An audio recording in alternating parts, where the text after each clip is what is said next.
This is Talladega, the fastest track on the NASCAR circuit.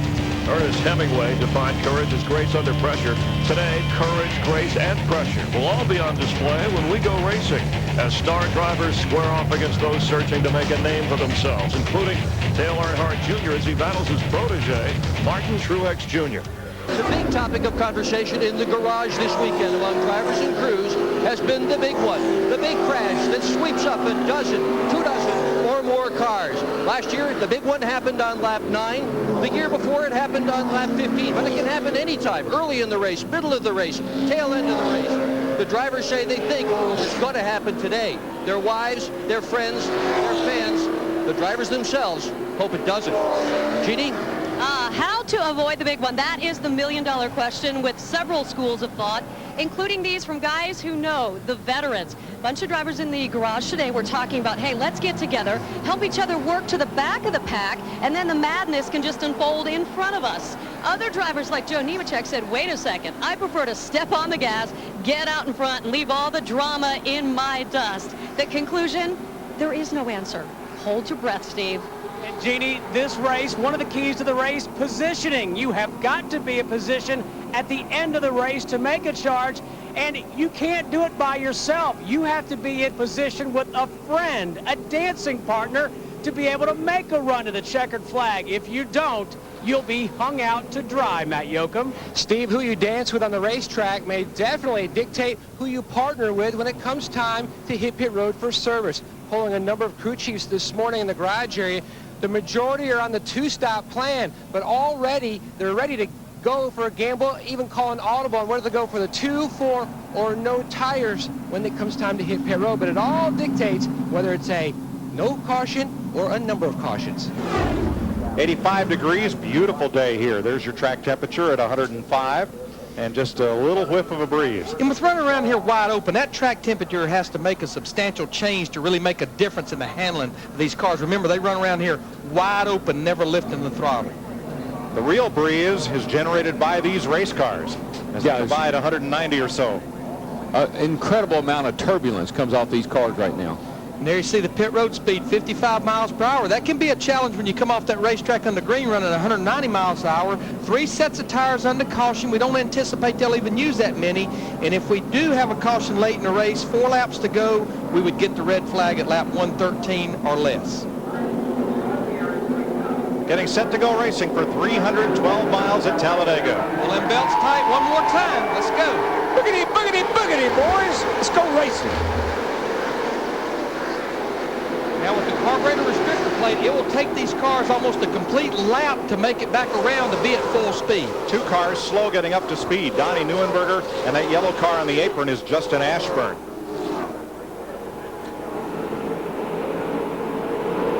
Right now we're seeing a lot of 2x2. It will not be long, as we're already seeing on the backstretch. You'll see them 3 wide, you'll see them 4 wide. Rookie Clint Boyer being pushed by rookie Martin Truex. That's Hornaday up top with Robbie Gordon, 2 veterans. And those yellow bumpers are is why some of those guys wanted to fall the back. These guys have very limited experience here, almost none. That 16 car is not going to make it around. He may turn in on the apron in turn 2 as we come around to complete lap 1. Pretty much all Richard Childress Racing engines up there 1, 2, 3. Remember, Robbie Gordon, even though he owns his own Busch Series team, Richard Childress builds the engine for him. We're single file through about the first 7 or 8 cars. Jason Leffler leading the group up top, back at about 12th place. We're riding with Dale Earnhardt Jr. right there. He has a little bit of help from behind, but there looks like they're trying to get down to the bottom of the racetrack. The 16 you see did not turn in. He's crawling slowly toward the garage, but he's well down and below the yellow line off the racetrack official. And they'll waive the caution for Justin Ashburn. Racing stops, field is frozen, and everybody will reduce speed and come around to the line and complete lap 2. Passing only on the right until you go by the start-finish line. And we're back to racing with Ron Hornaday, Robbie Gordon, Clint Boyer, Martin Truex Jr., Mike Bliss, the front 5. Single file restart this early in the race. No cars were a lap down. As we mentioned in the beginning of the race, with these restrictor plates under the carburetor, it takes about a lap to get up to full speed, even at a 2.66 mile track. Just, I'm curious to see how those boys' strategy is going to work out falling back like that, because this pack gets broken up. You get 2 or 3 fast guys together in the front, they can put you in a jeopardy going the lap down if this thing stayed up under green very long. Saw Greg Biffle in the 60 car there. He pretty much did some serious bump drafting on Kenny Wallace. We're actually riding with Kenny right now, and Greg Biffle was one of the ones in happy hour practice yesterday that NASCAR said, hey, calm down just a little bit. Just tune it down just a hair. You didn't see that bump draft. He's still all over the back with you. Kenny Wallace, what that does is that shoots the car. You see how big the gap that put between the 60 and the 23? It shoots that car in front. It's like giving it an extra 50 horsepower. 5th place for Wallace. He can bump him right to the front. But I don't want to be bumped when I'm in the corner, though, right? No, you can. It's a straight line thing. You start bumping around like that in the corner, you're going to wreck the guy. Here he comes. Just push, push. Now you got to back off a little bit and give him some room. He's in the turn here. You don't want to do it here, but you watch these 2 guys are coming right to the front. They're up to 3rd. Because with the aero package we've talked about, even when Greg backs off in the corner in the 60 car, he's able to pull back on the straightaway as he's doing right here and bringing that line of cars behind him with him.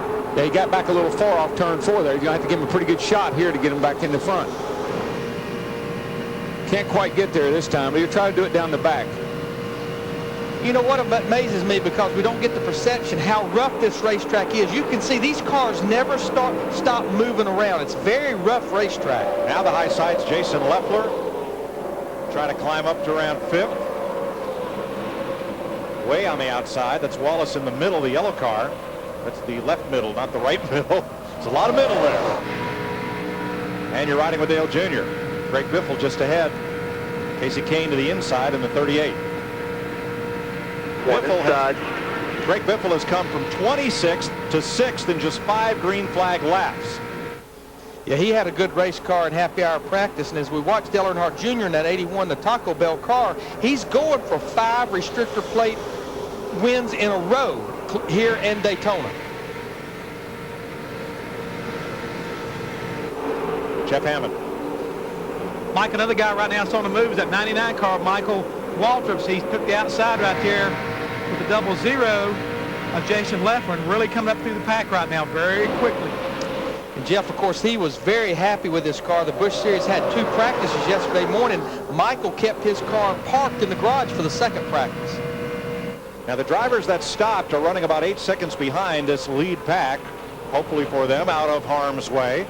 But they've not drifted back out of contention, so to speak. No, they're okay. They're only 2 or 3 tenths off of what these lead cars are running right now. So if they stick to their game plan, looks like they may be all right. Ron Hornaday, first time he's led in the Busch Series since Daytona. The AC Delco Chevy leads them around. Robbie Gordon has been right on his rear bumper the whole way so far. And Darrell, all the different racetracks we go to, we talk about preferred line, but pretty much at Talladega, it can be the bottom, it can be the middle, it can be the top. It's who's got the best line of cars in them. Yeah, usually think inside or outside. That middle is a sucker hole most of the time. With this package here, it's not quite as bad, but you get that middle and you don't know if you're going to go forward or backward. Kenny Wallace and Greg Biffle still trying to work the outside to get to the front. Now they've got Dale Jr. with them, as Biffle continues to massage the rear bumper of Kenny Wallace. And believe it or not, Kenny Wallace is in there saying, come on, man, come on, push. Now, if the spotter for Greg Biffle is watching this, one thing they've got to make Greg aware of is you see him kind of dip the nose out in air right there. He's been tucked up behind his car for 5 laps. The water temperature will start to go up because there's not a lot of airflow going through that grill right now. That's what you call getting pushed right into the lead. And that's where Kenny Wallace is trying to go. Hornaday holds him off for the moment. Watch him down this back straightaway now. When Biffle can get up there. Actually, Biffle doesn't look like he's quite as fast as Kenny. Now they're going to, here we go, here we go, here we go. Little shove, and here we go, buddy. Look at that. That's working it to perfection right there. I mean, look at this pack of cars right here. This is about the top 20 cars right now, and it's less than a second and a half right there, that whole wad of cars. And it's all happening at over 190 miles per hour.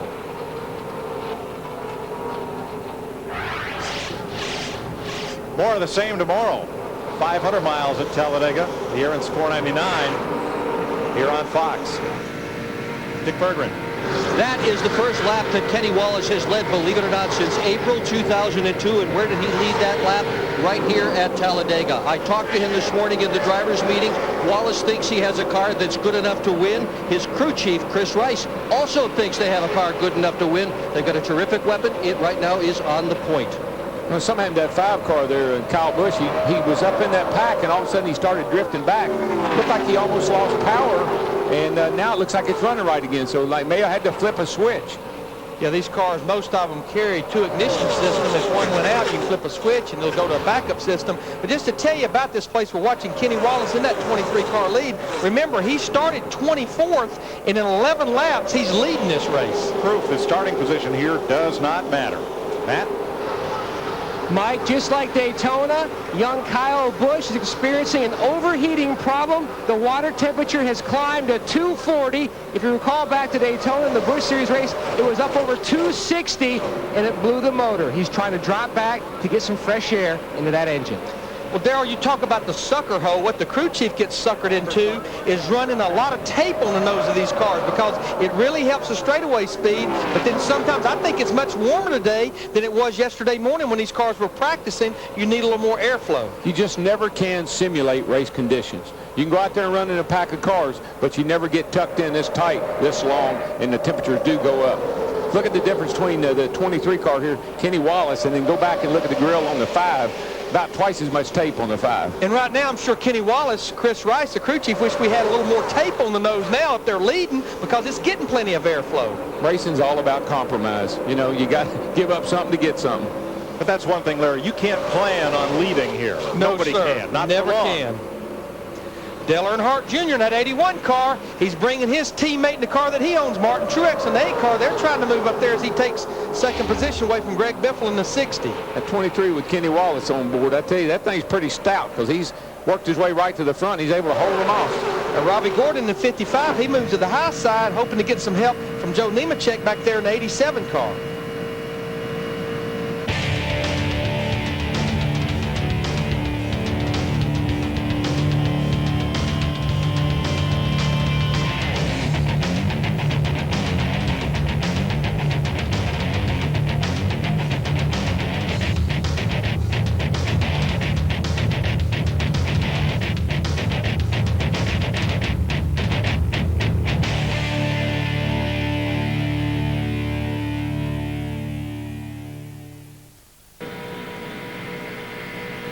Talk about Casey Kane up there running in second place. He's got a new crew chief this weekend, Paul Andrews, that was a crew chief over in DEI. So a couple of guys that are making a good showing here today have got new crew chiefs.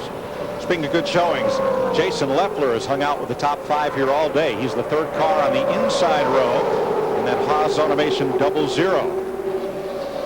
Steve Burns. Mike, Jason Leffler, another driver complaining of being on the loose side. His crew chief, Booty Barker, saying we're going to adjust with air pressure and wedge when we stop. Now, being loose in the turns, it doesn't really bother you that much. Where being loose really bothers you is through the tri-oval. You get a car on the outside of you through the tri-oval, and that'll almost suck the back end out from under you. You don't have the banking in the tri-oval that you got in the turns.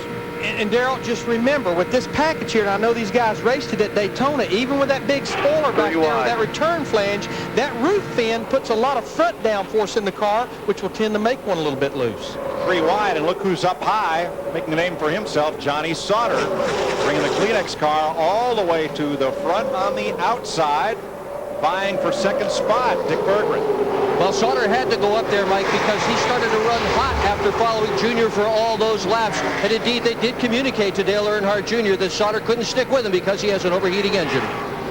And you know, one reason they may be overheating is because this is a different nose that they'd be used to work with. This team has been running Pontiacs, and they've brought brand new Chevrolets here. They've been slowly but surely making the transition to the Chevrolets. Another guy that we want to keep an eye on, remember, our pole sitter, Clint Boyer, in that 21 car, he didn't stay up at the front, but he's been hanging out right there about the top 10, right about 9th to about 12th. Now remember, this is only his 3rd Busch Series start. He has never raced here, and Jeff Hammond, I think you had a conversation with him this morning. Yes, I did, Larry. I asked him, I said, has Richard Childress and your crew chief been giving you kind of advice? And he said, yeah, they have. They said, he told me to be patient more than anything else. Let the race come to me. If there's a hole there, double check and make sure that hole is really there. Don't get in a hurry trying to work through this traffic. Try to get in line and be patient, and you'll be successful today. He really wants to finish this race and keep this car up in that owner's point. Jeff Fuller takes his car to the garage and out of today's race. Let's check with Matt Yoakum.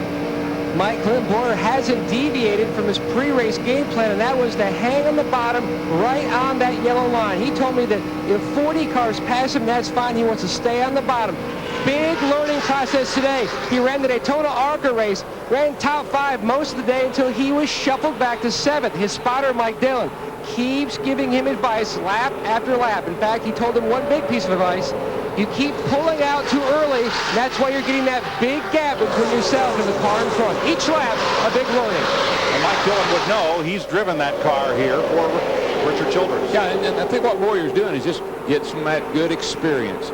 Trying to learn, figure out, got all day long here, be there at the end. Robert Presley, the Clorox 47, running in 16th spot. That car qualified by Mark Green in the top 10, but Presley had to start 43rd with the driver change, trying to work his way up through and doing a job of it, Steve. Yeah, Mike, he's doing a great job, and it's also good medicine for Robert to be at the racetrack. His crew chief, Steve Plattenberger, told me this morning Robert has been at his father's bedside 15 hours a day for the past 8 days, and although he hated to leave his father, it did make him feel much better to be at the racetrack. And as you said, Mike, his race car, he felt like Plattenberger that Robert could track down packs from wherever he needed to on the racetrack. And of course, I think we all know Robert's dad, Bob Presley, a very successful racer. This is exactly where he would want Robert right now, and that's here racing today. Leaders coming up on some lap traffic. It won't thin the pack, but it may single file them for just a bit as they deal with traffic here going off into turn 3.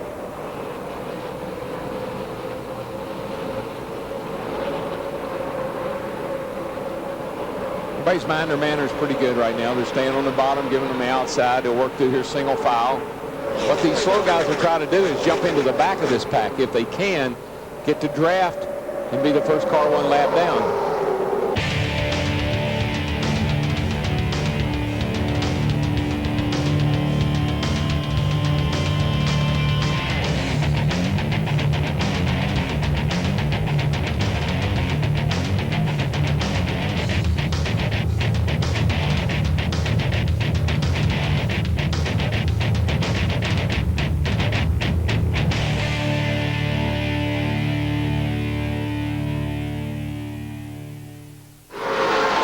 Bobby Gordon leads the restart. Martin Truex Jr., Dale Earnhardt, Mike Bliss. What do you say we give these folks 190 miles an hour worth of crank it up? Sounds good to me.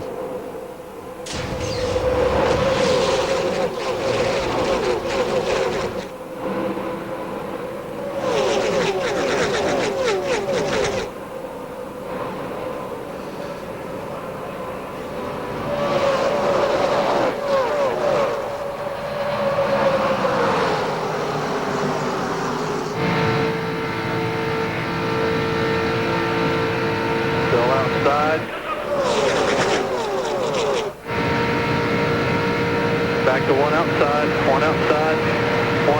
all clear, all clear. 60's on the very top, got to run.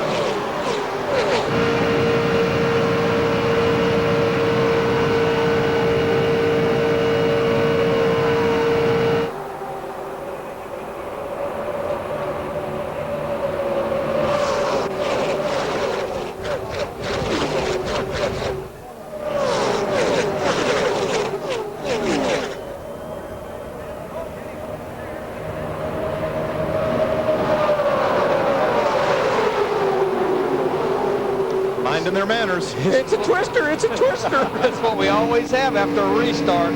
These cars get bunched back up, and the crew chief tells them we're just a little ways from halfway of this race. People start to step it up just a little bit. And you know what? Some of those guys that are going to run at the back, there's a couple of defectors already. It never fails. The 37 car, David Green, he's up to 16th. He's not going to fall a half lap behind this time. Greg Biffle trying to push Robbie Gordon back to the front spot. There's a look at that pack. The defectors, as Darrell calls them, right up there in the lead pack. Robbie Gordon holds them off. They're still together. They're just more closer to the eye of the storm. Watch that 5 car, man. He got some air to that baby now, and she is coming to the front. Look at Truex and Junior on the bottom. Junior sends Truex off into the corner underneath Greg Biffle, who was the leader. Robbie Gordon's in the sucker hole. And let's mention none of these lead changes count. Only the ones at the start-finish line. Otherwise, you'd have 100 or more. There'd be no way to count them all. Feels good to lead. I don't care if it's only on the back straightaway. That's all I know. Oh, yeah. Business is getting ready to pick up, boys. Robbie Gordon has Mike Wallace alongside and youngest brother Kenny just in front in that yellow and orange 23. Now Wallace is trying to return the early race favor to Greg Biffle and give him a little bump drafting help. It's like a football game. After you had a couple of hits, it don't feel that bad now. So I'm going to get on up there and mix it up. Can you hear me now? That's a good run for Mike Wallace as we ride with his brother Kenny Wallace, though, here in the 23 car. But Mike, those guys qualified back in 27. They probably had one of the best Fords back at Speed Weeks during Daytona in the Busch Series. And they're showing it here again today. Have a new sponsor on board with them, Edie's Ice Cream. This is one of the best runs they've had. Did you say ice cream? Year. Ice cream. Ice cream. Ice cream. The best Ford at the moment is that one, the number 60 of Greg Biffle. And they are 4 wide right behind him. Going off into the corner. Now that's why we put the out of bounds line in, was to keep people from going in that corner 4 wide and sometimes even trying it 5 wide. That's where we've had a big problem here at Daytona, or here at Talladega and Daytona in the past. And this racetrack is plenty wide enough for 4, even 5 wide. But what happens, these cars start moving around. One guy makes one mistake. That's how we end up with a big car pileup. Well, what usually happens is the left tires get down on the flat. And when it comes back up in the racetrack, you hit the guy beside you and cause a big wreck. Don't look now. I'm not sure Michael is points racing anymore in that 99 car. He's up there battling for the lead. Is there 3 wide for the lead right now? He heard what I said. You know, every time I say something like he tries to make me look bad. Plus, I'm sure Jerry Baxter and those guys made that car a little better on that pit stop. I'm thinking you're right. I think everybody made their car better. A big gap, too. But it's the bottom lane that's been fastest for Martin Truex and Dale Earnhardt Jr. Of course, having everybody 3 wide behind you certainly helps. I mean, we have 29 cars within 2 seconds of each other right here. I just think whatever lane, it's just like it's been here for the last couple, 3 years. Whatever lane that 8 or 81 is in, that's the fast lane. Robbie Gordon broke out to now run 3rd. Mike Wallace is 4th, right behind the leaders. And Johnny Sauter right with him. And Mike Bliss. But Darryl, you're right. Kyle Busch in that 5 car, remember, he had to start at the back of this pack because of making that pit stop to fix the coolant, and he's already up there in the 13th position. Yeah, I was watching, man. He was going left, right, down the middle. He's going wherever he wanted to. Now, Dale Jr. up high in that 81. Why did he abandon his teammate up front? Now, can Truex get back to the high groove and pick up Dale Jr.? I think he's going to leave. He's almost leaving the bottom open for Robbie Gordon right here. Don't know if that's a good idea or not. Don't think so. Bye, Martin. But you know what? The groove that he's running right there, all the races he's won here in the Busch Series, even with the other aero package, he's always run a little bit up off the bottom. Kyle Busch with that taped up nose works fine in the draft. Truex did go up top. He did come back to pick up Dale Jr. Maybe, Darryl, it's just to see if they got out of line, can they get back to the front, going to school for later in the race. That'd be pretty smart for that rookie if he's thinking that way. Of course, Dale Jr. might be talking to him, too. Because Dale Sr. used to talk to him. I know that. Dick Berggren? Well, Jr. really wanted to run up a bit higher, and he talked to his teammate, Martin Truex, and suggested that they both go up there. But Truex could not understand the transmission. He asked his crew chief, what does he want me to do? And by the time they got the communication sorted out, Jr. was already upstairs, Truex was by himself, and that's what happened. Yeah, you only have about a half a second to make that decision. And see, that's the problem with trying to work with someone or work together. You end up jeopardizing both of you. Drive your own car, do your own thing. Maybe I'll run into you at the end of the day.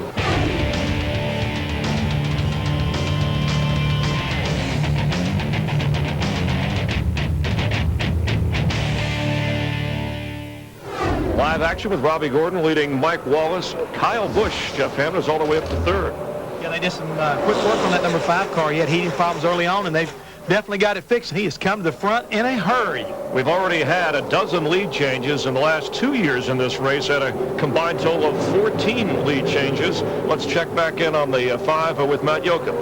Kyle Busch, his spotter, Chris Osborne, is navigating that 5 car to the front on the bottom in third. All he has said, gauges look great. The car, awesome. Chris? All right, thanks, Matt. Ron Hornaday is currently right behind him, running 4th. Robbie Gordon, who's finished 7th or better in 3 of his last 4 races and has completed more than 99.6% of his laps run this season, still holding on to the lead. Definitely hang on to the lead right there, but I'm really impressed right now with Mike Wallace. And guys, he picked up a new sponsor today with Edie's Ice Cream, and he's looking pretty sweet, making it to the front right now. But Mike's a really good restrictor plate racer. Several times he's had some really good runs at Daytona as well as here at Talladega, so he knows how to get it done here. Mike Wallace, of course, brother Kenny Wallace, who led a little bit earlier in the race, and brothers of Rusty Wallace, who you'll see in action tomorrow, coming off his big win last week. How about the pole sitter, the rookie Boyer? He is sticking right there with his teammate right now on line. We watch Michael Walker go outside the pole sitter in the Dream Machine. Again, Michael is one of the veterans who knows how to get it done, but I'm still impressed with what Clint Boyer's doing. He's following instructions of Mike Dillon and Richard Childers. Stay on that bottom, stay with your teammates. So you got the RCR DEI thing happening here, and Michael Waltrip currently running 6th and moving on up. He's the leader in points in the Busch Series. Let's go back upstairs, rejoin Mike, Larry, and Darrell. Clint Boyer, you see there running in 5th, that orange number 21. On point, Robbie Gordon's 55, Darrell. Looks like the car to beat, but here it's so easy to get double teamed. It really is. I mean, it's just a matter of, am I going to be here at the end of the day? But the thing I would tell anybody if they were driving my car, that yellow line is your best friend. Use it.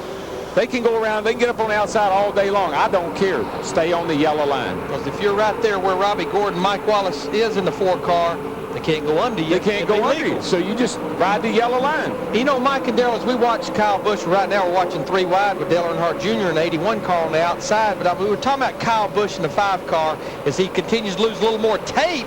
But I still think he's okay, because that was just tape that was sealing that frame they put around there. They punched such a hole in the front of that car. He's back there in dirty air right now. I mean, he went from 30th to 3rd in 9 laps. Now the challenge would be the fact that if he's leading, can he still lead with that big of a hole in the nose?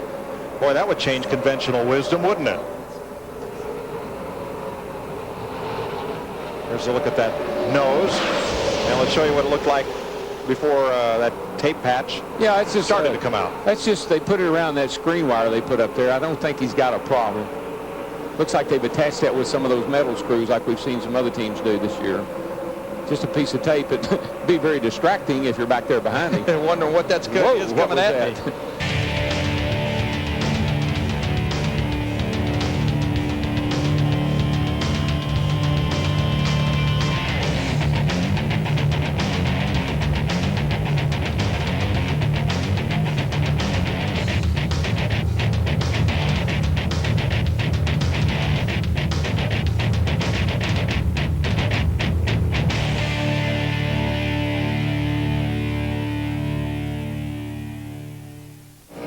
Robbie Gordon continues to engineer a 190-mile-an-hour freight train around Talladega.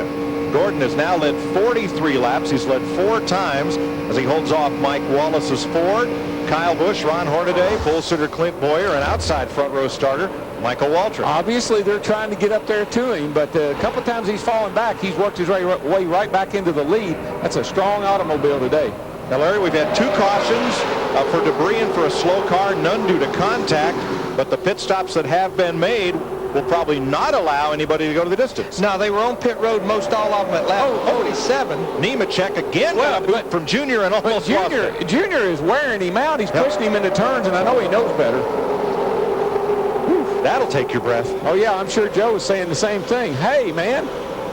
Well, I mean, we were talking earlier. That's like bump drafting in the corner, and that don't work. No, you can't do that. You got to be pretty much going in a straight line, or else you're going to get a guy in trouble. Look at Mike Wallace jump up there on the outside, but I don't think that's going to work. So, Larry, catch my breath there. Whoa. It's getting, you know, so all of a sudden it's gotten real. Is there something going on we don't know about? Yeah, they keep telling the race is getting shorter to the end, I think is what it is. And we were talking about the fact that we'll probably need one more pit stop. And we just saw a piece of think we may have saw debris come off of a car right there. But yeah, these guys were on pit road about lap 47. They needed to go to about lap 62 to 67 to be able to make it to the end. There's Junior getting Nemechek way out of shape. Yeah, and I think that's probably, if there's debris, it came from Nemechek, be my guess. Well, let's see from Dale Jr.'s onboard camera. Just gets into him off the corner here a little too hard. They are making time. They're headed to the front, but bam, man. Little piece of body work there. I think that's the part that someone just ran over it. It's not there anymore. Mike Wallace got the lead in all that, and Michael Waltrip got the front spot on the inside row in the 99.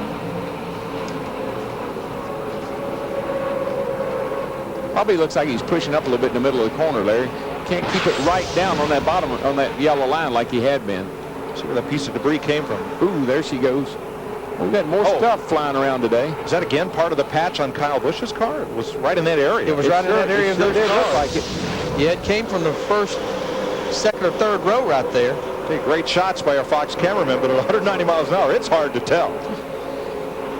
And you know, as I watched Joe Nemechek in the 87 car and Greg Biffle in the 60, that back up there battling in the top 5 or 6. It wasn't but about 4 or 5 laps to go. They were just barely in the top 20 once again. That's the product of this aero package. You can go back, but you can come back to the front. And it's all a timing thing. You got to start thinking about way before the race gets down near the end. Where am I going to be when they put the white flag out? Clear. Dale Jr. in the 81 has gone way to the top of the racetrack. That gives room for 4 wide racing. Here's Johnny Sauter. Oh, he had to get out of the throttle, Mike. He had to get out for Johnny Sauter. Yeah, you can run 4 wide through the corner, but that's just a little bit narrow. And I think we know where the debris came from right there. Johnny Sauter, the 27 car, that right side window is gone. And they're going to black flag him. They will not let him stay out there without that, with the window being gone. There it is right there. That's what we saw on the backstretch a while ago. Couldn't really figure out where it came from. So Sauter will have to pit and have that replaced if he's going to continue. That side glass is in there for safety reasons if the car gets sideways to prevent it from getting airborne. Here comes Robbie Gordon back to the top side, back for the lead. They shake him out of the lead, but it doesn't take him long to get right back up there. He has really got a fine car today. But it's the same car he had at Daytona that he ran in the top 5 all day long. You know, just going back to Johnny Sauter's dilemma, most of the major teams have a spare right side window in the pits, but if they don't, I guarantee you they're scrambling right now trying to find one. Sauter up in the high groove, unable to get down to the bottom of the racetrack to pit.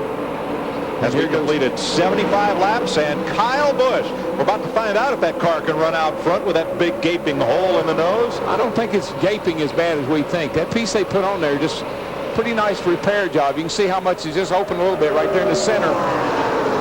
They must have been planning on that problem. Yeah, he got quite a shove by Mike Wallace in the 4 car. Michael Waltrip in the 99 down the backstretch that time going into turn 3. You don't want to get too big a lead there, Kyle. Those guys do what they did to Kenny Wallace a while ago. Yeah, inhale you. That's pretty impressive. He restarted back there in about 28th spot and worked his way all the way through that traffic and into the lead. Here comes the side window. A crewman had to run back to the garage area and get it. Kept in its protective case, and it'll be ready for duty. They had it with them. It just wasn't in the pits.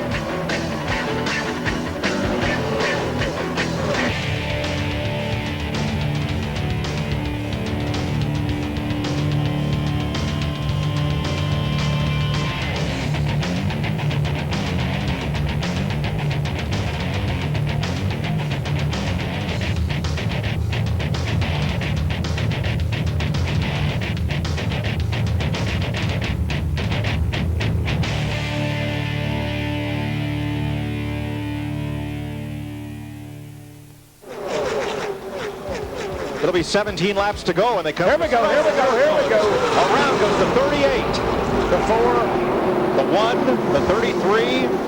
Look out pit road. Look out pit road. Look out pit road. The 46, the 95, and the 12.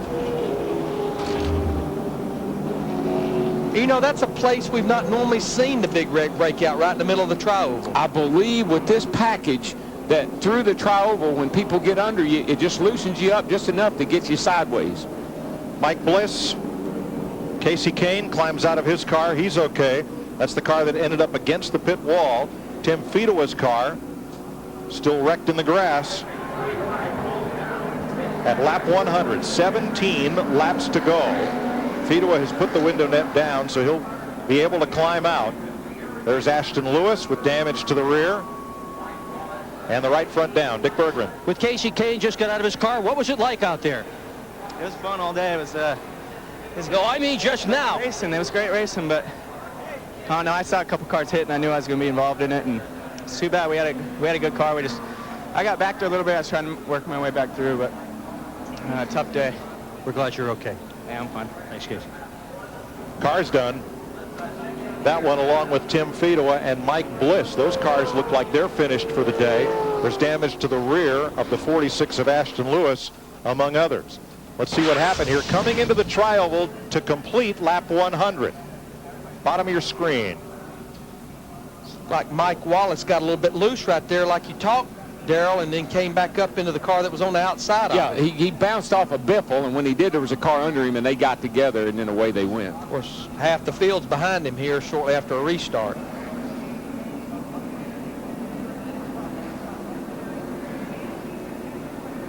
Boy, everybody jacked up from behind him.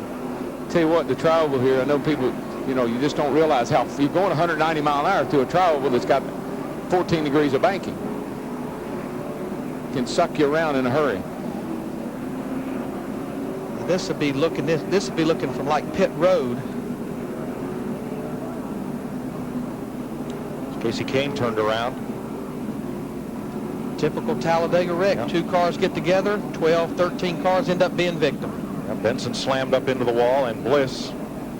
Well, watch that Hard at the 38 grass. car go all the way across pit lane and slam right into it right there.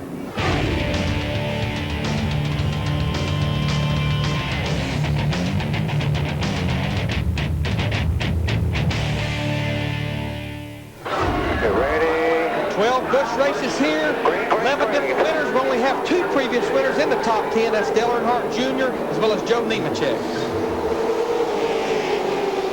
Truex, Leffler, Gordon, Earnhardt Jr. get a little bit of a break from Kenny Wallace and the rest of the field. You know, Truex left the bottom open earlier for Robbie Gordon. He's almost leaving it open right there. Boy, you don't want to give those guys a chance to look under you. Robbie Gordon in the 55 wanted to move to the high side. I think he looked back and saw nobody was coming with him. Everybody's hugging that yellow line down the back stretch. Bunch of bottom suckers. He opened it up, and Yeah. Dale Earnhardt Jr. in 81 is going to take it, as well as Kenny Wallace in the 23. He's out there. He's a sitting duck right now with no one to help him. And there's not anybody going to jump out there with him. Well, here comes Nemechek, but I think it's too little too late. Well, I think the reason Joe Nemechek felt comfortable doing it is there was a little bit of gap between him and the car behind him, but they're coming to 5 to go, boys. Well, it's got to be a lonely feeling. Jump up there on the outside and find nobody in your mirror. Now they're too wide again on the inside. Hornaday back and shuffled. Herman out. Kenny Wallace, Kenny 23. Wallace. Herman. But that'll be a good sign for Robbie Gordon. Gordon. He's going to go to the high side, make it 3 wide up there, where he still has no help. Kenny had to get out of the gas. Gordon couldn't lift, so he had to swerve. Yeah, he didn't get out of the gas. He just made him another groove up Look there. how far back they are again. Yeah. Single file in the inside, staying in line, and them guys up there battling, no way. Jason Leffler got him loose, Martin Truex loose, had to get out of the throttle. Dale Earnhardt Jr. took advantage of it. Well, he got down below the yellow line, too. Got a wheel down there. Not sure if it was avoidance. He could have been forced down there, and they said they were going to take a look at it. If you got forced down there, that they would make a decision. Now, Jason Leffler, who was just running second, he continues to lose spot. He's up there with no help. Time, 4 to go.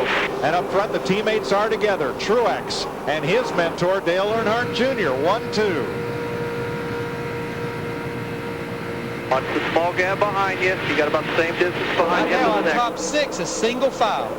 You're not out of this thing, even if you're back in 7th, 8th, 9th place right now, until they get down to about 2 to go, because you can close so quickly. Hornaday now third. Rookie Kyle Busch in the 5 is fourth. Rookie Clint Boyer is fifth. Hamilton Jr., the highest he's been all day in that Marines number 25, sixth. David Green, Michael Waltrip, Jason Leffler, and Jason Keller, the top 10. Martin opens the bottom up just ever so slightly off of turn 2 and 4, but he's got his car owner right behind him. I don't think he's probably going to pass him. I don't either, Darrell. I think the 8 car is strong, though. If you watch him roll, they roll through the center. Hornaday got Dale Jr. sideways.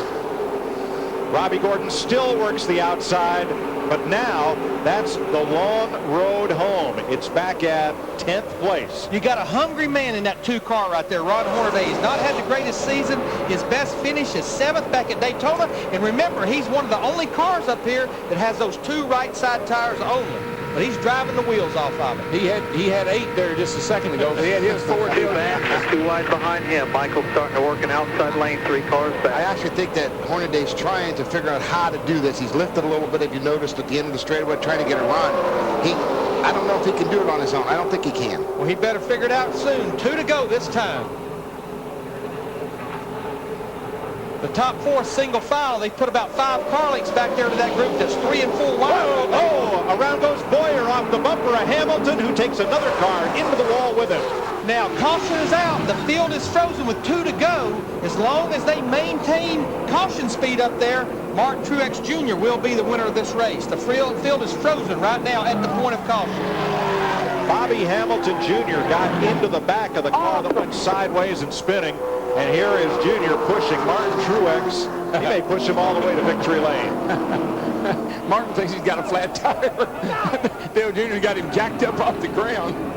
But one thing for sure, the DEI organization, they have an awesome super speedway program. You can't take nothing away from them. We'll check on Clint Boyer.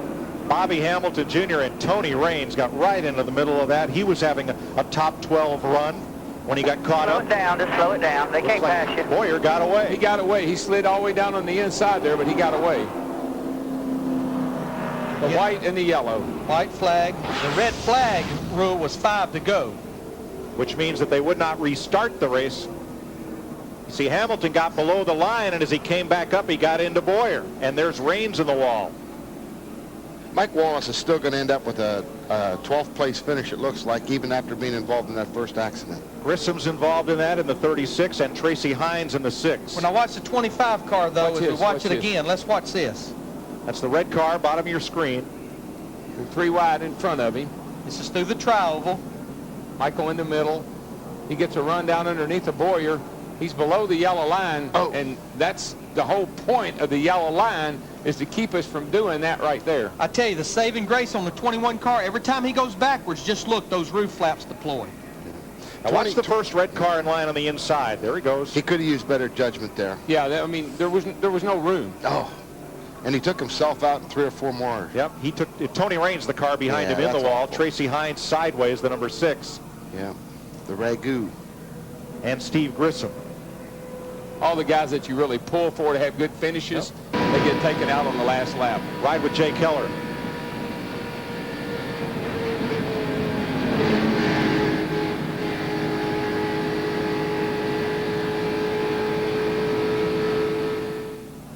Ron Hornaday's crew. See, Hamilton Jr. turned sideways and up in the wall because when he lost his forward momentum after getting Boyer, he got hit by Nemechek. And of course, even though it looks like Ron Hornaday will finish 3rd, the crew's reaction was they wanted that lap and a half shot at these guys. I think that he was going to be a 3rd place car. The outcome was inevitable, wasn't it, Jimmy? Yeah, once Junior got himself back to Martin, I think that you're right, Darrell, that he's got his owner back there pushing. Oh, yeah. And it wasn't. You had to pass 2 cars, not 1. That's Dale right. Jr. was not going to let that happen. Nope. And, you know, hey, man, they have built a heck of a team. Junior and Treese have built a great Busch organization. Let's talk about the Truex family. As Martin Truex Jr. from Ann, New Jersey, gets the win. You've raced against that family for a lot of years up north. I've raced against his dad. I've never really raced against Martin. And they're just great people. And Martin's a good guy, young kid. And, you know, they spotted him at a North race. He was running at Dover and stuff, and that's where it really started. And Barney, his father, just was running him in some limited races. And Junior saw him, liked it, and he says, I think I'll give this guy an opportunity. And Martin Truex Jr., for the first time in his career, wins a restrictor plate race at Talladega.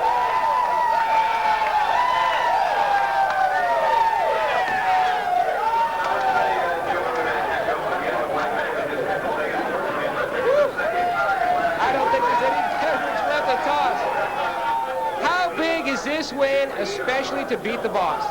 Wow, what can I say? To beat Dale Earnhardt Jr. at Talladega. Wow, man, I'll tell you what, I couldn't have done without him. He just pushed me at the end, and this place is crazy.